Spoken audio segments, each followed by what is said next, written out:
Assalamualaikum, salam Malaysia Madani. Kanta 744 dimulakan dengan rangkuman berita utama dalam segmen esensi. Perdana Menteri terus beri bayangan kemungkinan berlaku rombakan kabinet dalam masa terdekat. Perkara itu menurutnya dibuat mengambil kira tempoh setahun kerajaan perpaduan dan mungkin akan melibatkan golongan teknokrat. Beliau yakin pakar yang dilantik kelak mampu menyumbang ke arah pembangunan negara. Malaysia kesal dan membantah tindakan Amerika Syarikat menggunakan kuasa veto menolak resolusi Majlis Keselamatan PBB yang mendesak gencatan senjata di Gaza.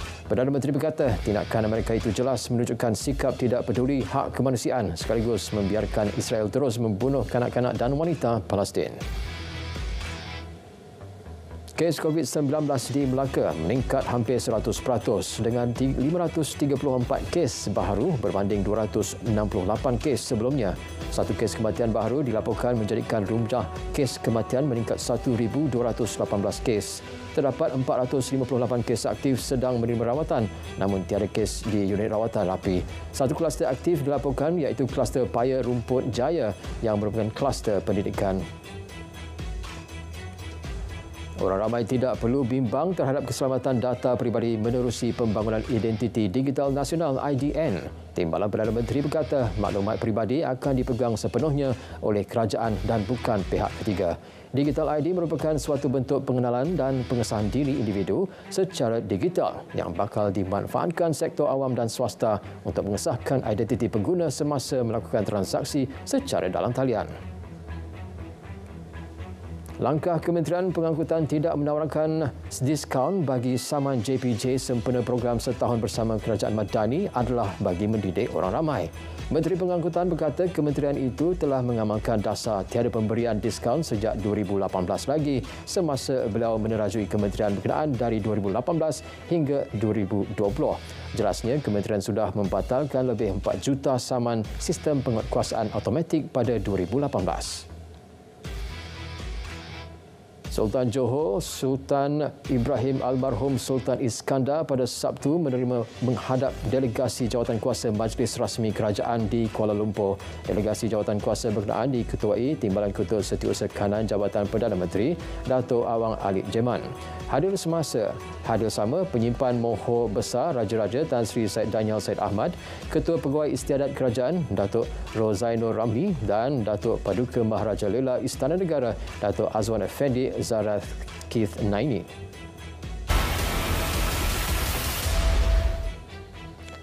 Pasangan suami isteri warga emas berusia 72 dan 82 tahun ditemukan maut dipercayai ditikam anak lelaki kandung dalam pergaduhan di rumah mereka di Kampung Sungai Pencala pukul 7 petang semalam. Suspek dipercayai penagih dadah berjaya ditangkap di Terowong Pencala Lebuh Raya Sprint pukul 10.20 malam tadi. Mangsa dikatakan ditikam dengan senjata tajam menyebabkan kecederaan parah. Suspek mempunyai 9 rekod jenayah lampau melibatkan dadah. Kes disiasat mengikut Seksyen 302 Kanun Keseksaan.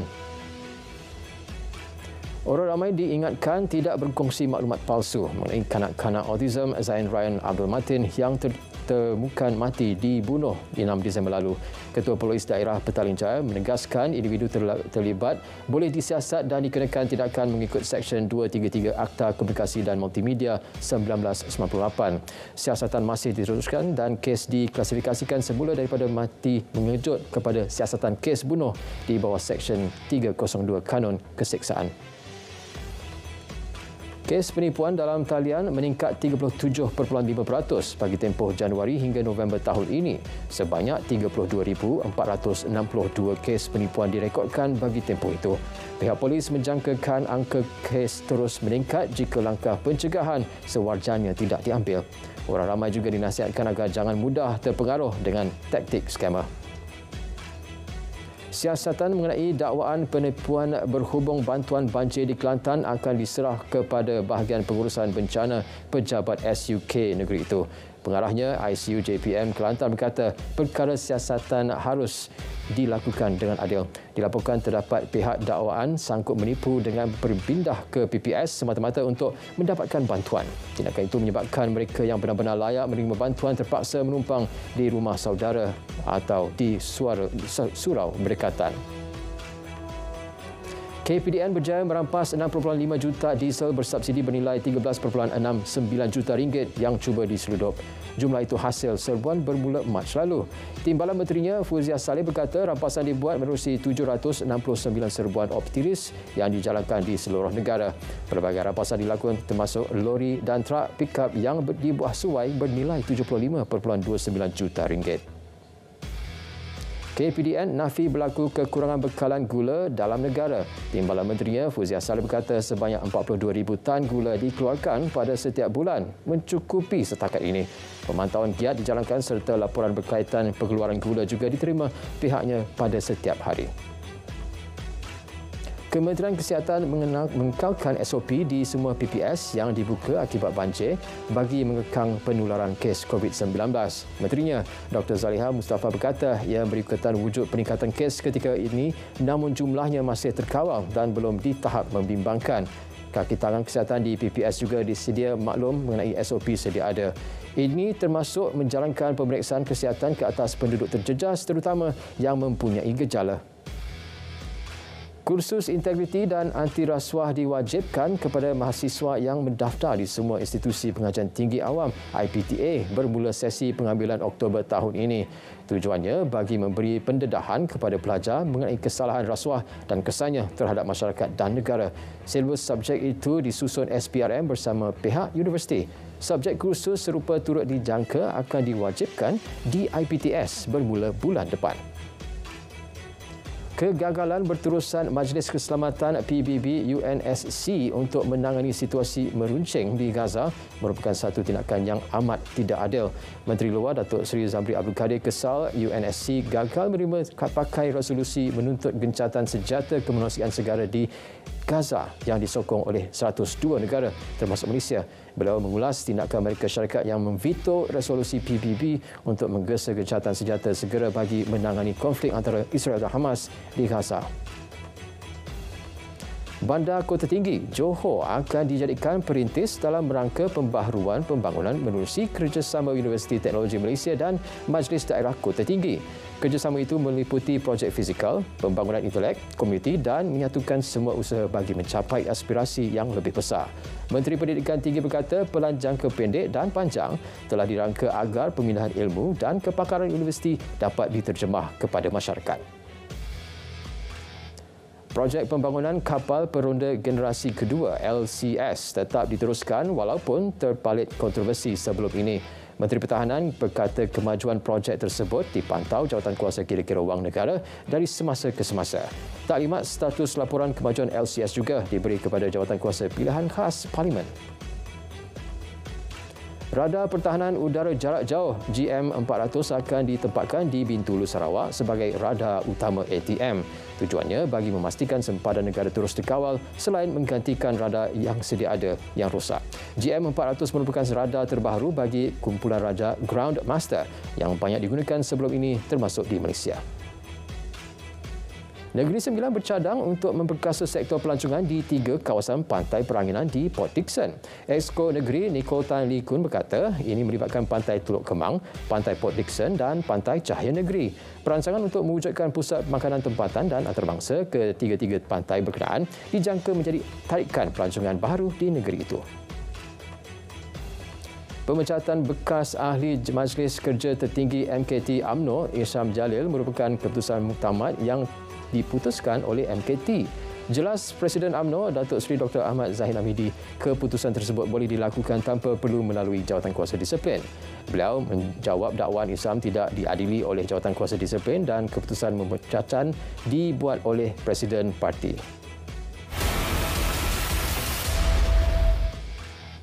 ZSET, Sistem Dokumen Kelayakan disahkan digital rentas sempadan di atas blok rantai Zetrix Zingho dilancar.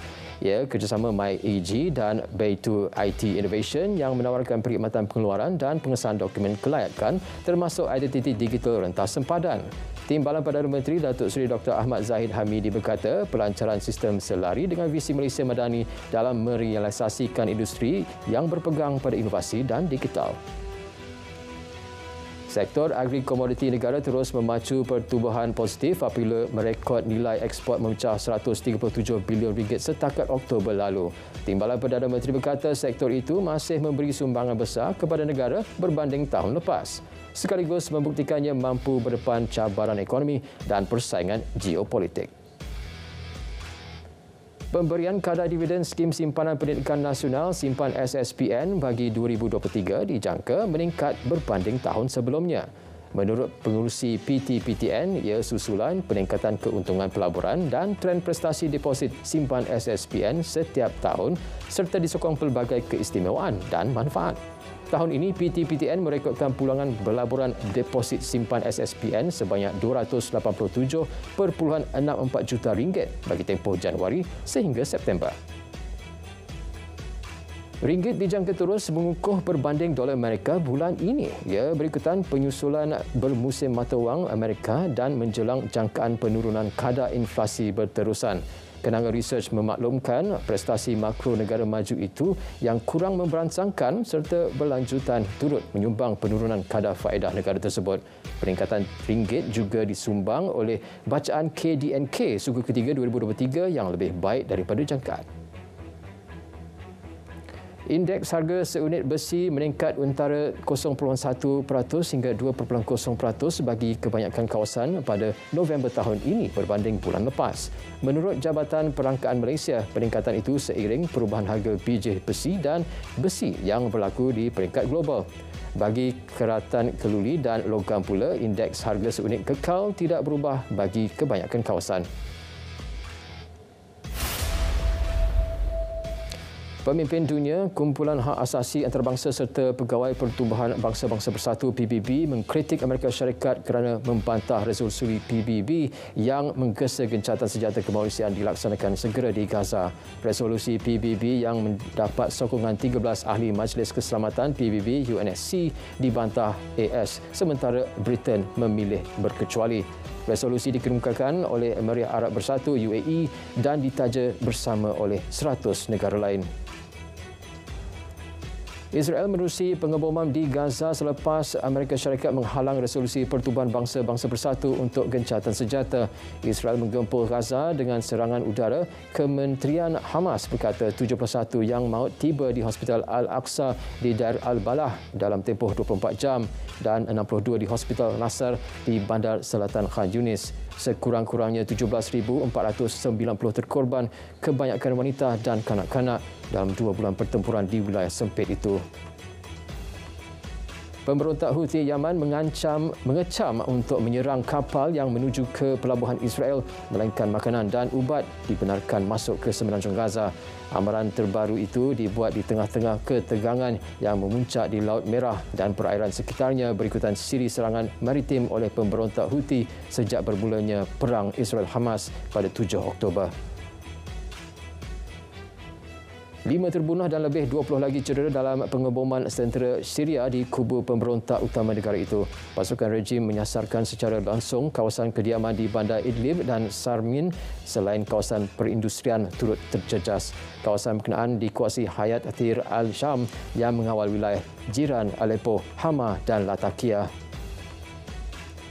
Singapura mencatatkan peningkatan jangkitan dan kemasukan ke hospital akibat COVID-19 sekaligus memberi tekanan kepada kemudahan kesihatan di Republik itu.